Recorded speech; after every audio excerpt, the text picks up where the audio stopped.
Archaic Records. Hey, what's up, everybody? It's Archaic Records here with you again. My name is Jamie, coming at you from Nashville, Tennessee, and today I thought I'd talk to you a little bit about one of the most appropriately titled albums in the history of all recorded music. That is the 1977 album Young, Loud, and Snotty by American punk rock icons The Dead Boys. Now, the Dead Boys formed in Cleveland in 1975. Not long after cutting their teeth around northeastern Ohio, the band quickly became fixtures at both CBGB's and Max's Kansas City. But it wasn't until October of 1977 that the band would release their landmark debut album, Young, Loud, and Snotty. This record was produced by Genya Raven and recorded at the legendary Electric Lady studio in New York City. And to me, this record is 35 minutes of just pure punk rock perfection. This album is raw, it's bratty, it's nihilistic, it's self-destructive, it is just beautiful. To me, this is one of the greatest American punk rock albums of all time. I think you could make the argument that there were other records that came out around the same era that are kind of on par with this one. I don't think that I would necessarily disagree with that statement, but I do think you'd be very hard-pressed to find many that are better, if any at all.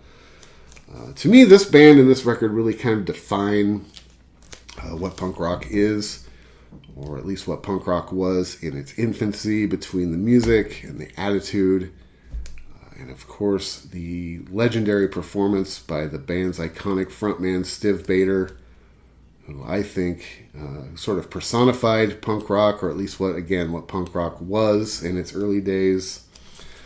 My relationship with this record began, I was probably 18 or 19 years old. I was first starting to get into this kind of music. And I was at one of my local record stores one day buying a Ramones CD.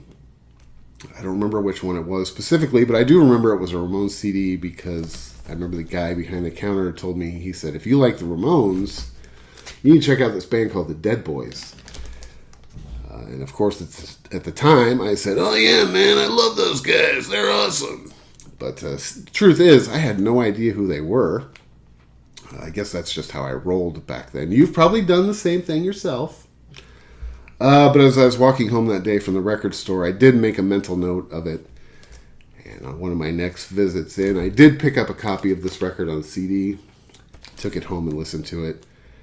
And unlike a lot of the records I was buying in those days that I kind of had to ingest a little bit before I really formed an opinion on, this one immediately became one of my favorite records of all time. A lofty perch, which it still enjoys to this day. I come back to this record all the time. When I'm talking to people who either are in the know or even people that aren't in the know of punk rock, I always suggest this one as being a very good intro into especially the early days of American punk rock. I don't think you could really do any better than this one. But it's just one of my all-time favorite records. Still to this day. Some 30 years later, almost. Anyway, side one begins with the band's most well-known and overheard sometimes song, Sonic Reducer. I absolutely love this song. It is a total classic. Some people might argue this song is overplayed. I couldn't possibly disagree with you more. I still love this song. I never get tired of it. Every time it comes on, I love it. I think if you were going to make a 20-song compilation to throw into a time capsule for anthropologists to study 500 years from now and say this was punk rock, the song Sonic Reducer has to be on that compilation. It's non-negotiable. All right, the second song on this is called All This and More. This song is gross. It's just awesome. Great instrumentation. Great attitude, great snarl, and of course, Stiv Bader's performance on this song is just vile. I just love this song. The next song is called What Love Is. Just a straight-ahead punk rock song. Not anything very fancy, just very effective, punch you in the face. Great guitars, great instrumentation, and again, I'm going to say this a lot on this record, but Stiv Bader's performance on this song is absolutely amazing. The next song is called Not Anymore. It's probably my favorite song on the entire record. This song is a little bit down-tempo. It's a little bit disjointed, but it's very powerful. Stiv Bader's vocals on this song are just agonizing. They're miserable. They're desperate. It's just beautiful. I always think there's like a myriad of reasons why people learn how to play music and form bands. And I think for Stiv Bader, he really didn't have much choice in the matter. I think that this is what he was made for. I think singing in bands like this was the reason why he was put on this planet. And the song Not Anymore, to me, is just proof of that. The last song on side 1 is Ain't Nothing to Do. This is just like a great hippie hunting punk rock anthem. I feel bad for any Jer Bears that may have found themselves in the wrong place at the wrong time when this song was playing. But this song is just pretty straightforward punk rock. Brilliant, again, great performance by Stiv Baders. Arguably, again, one of the best frontmen in the history of the genre. Side 2 starts with the song Caught with Meat in Your Mouth. This song to me is probably, if I had to pick a least favorite song on this record, it would probably be that, even though I hate saying that because I love there's really not a bad song on this album.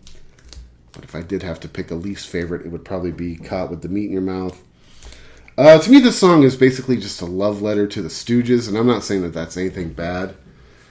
But this song definitely shows off a lot of their Stooges influence. I think the band almost kind of loses their own identity on this song a little bit because it is such a tribute to the Stooges. Again, not a bad thing. And the song itself isn't bad. If I had to pick a least favorite song off this record, that would be it. But that's getting relatively loose with the language. I don't think it's a bad song. It's just, I think the band kind of loses a little bit of their own identity on that song. I think it's just a little bit too much of a Stooges hand job. That's all I'm going to say.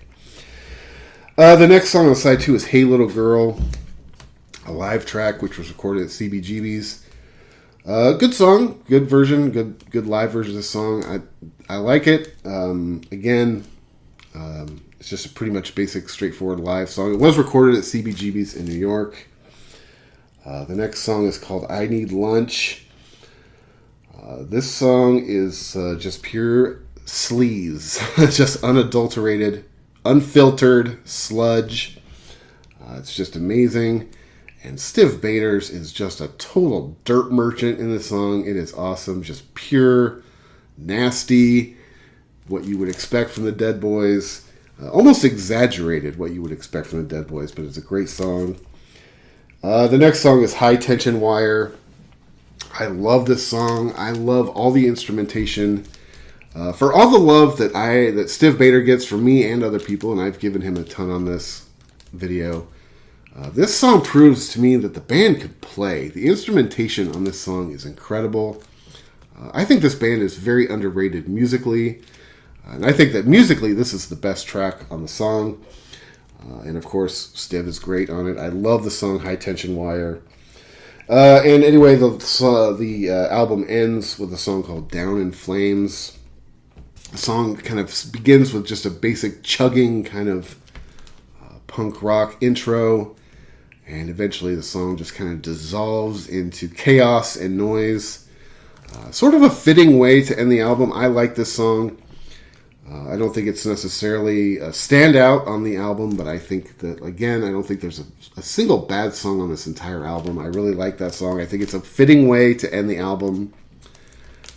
And for me, again, like I said, this is the greatest American album in the history of punk rock, or at least one of them.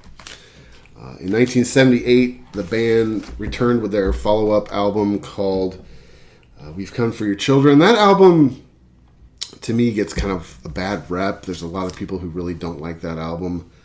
It's much different than Young, Loud, and Snotty. I don't think it's bad by any stretch of the imagination. It was definitely a departure. I don't think it's bad. It's definitely not as good as the debut. Not long after that, the band split up, and in 1980, Stiv Bader released what I think is an amazing album, his 1980 solo album, Disconnected. I'm not going to talk much about this album right now because I do plan on doing more of a deep dive into this. I love this album. Holy smokes, this is great. Again, not quite on par with this, but I definitely think it's better than We've Come For Your Children, which I could talk about that album too. I have it somewhere here, I think on CD. I don't think I have that one on vinyl, but I am going to talk about Disconnected at another time because I love this album. And I just love Stiv Bators. And after a couple solo records, Stiv Bators, as most of you all know, went on in 1982 to form the band that gave him probably the most commercial success in his career, and that is Lords of the New Church, another band, another album I can talk about at length on these videos. I'm never going to pass up an opportunity to spread the gospel of Stiv Bators. I do like some of the Lords of the New Church stuff, but I actually, to be honest with you, I still like this album better than even that stuff. And these two are really, to me, these two are the milestone albums for him, and I will definitely talk more about Disconnected on another video because I absolutely love it. But in 2019,